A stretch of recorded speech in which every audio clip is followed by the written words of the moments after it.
প্রতিষ্ঠার প্রায় ১০০ বছরের মাথায় এসে ক্যাম্পাস সম্প্রসারণের সিদ্ধান্ত নিয়েছে ঢাকা বিশ্ববিদ্যালয় প্রশাসন। কমপক্ষে ৪টি অনুষদ নিয়ে বিশ্ববিদ্যালয়ের আরেকটি ক্যাম্পাস করে তোলা হবে রাজধানীর পূর্বাচলে। এজন্য এরই মধ্যে ৫২ একর জমিও বরাদ্দ দেওয়া হয়েছে। এই সিদ্ধান্তকে স্বাগত জানিয়েছেন শিক্ষক শিক্ষার্থীরা। জুবায়ের আল মাহমুদের প্রতিবেদন।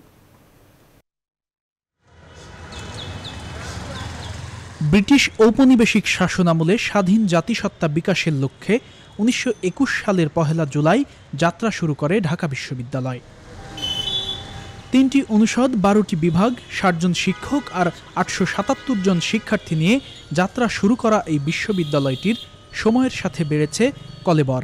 দেশসেরা এই বিদ্যাপীঠে বর্তমানে রয়েছে ১৩টি অনুষদ, ৮৪টি বিভাগ, ২০০০ শিক্ষক আর ৪০,০০০ শিক্ষার্থী।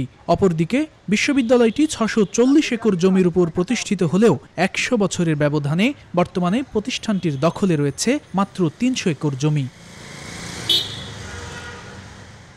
একদিকে বেড়েছে কলেবর, অন্যদিকে হাতছাড়া হয়েছে নিজস্ব জমি।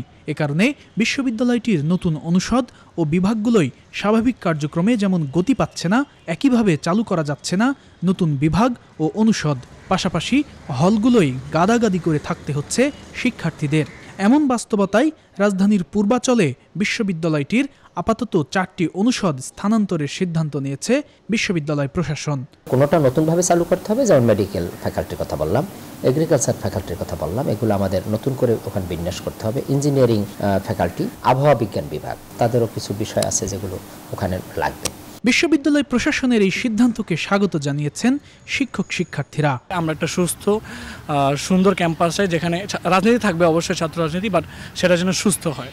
আমাদের যে রিডিং এনভায়রনমেন্টটা সেটা সবসময় ঠিক থাকে, আর হলো সেশন জটে যাতে কোনো ভোগান্তি না ঘটে। আশা করছি যে নতুন ক্যাম্পাসে হলের সংখ্যা বৃদ্ধি পাবে, প্রতিটা স্টুডেন্টের জন্য একটা করে সিট থাকে, ক্লাসরুমগুলো যেন আধুনিক এবং শিক্ষা বান্ধব উপকরণ সহ পরিবেশ নিশ্চিত হয়।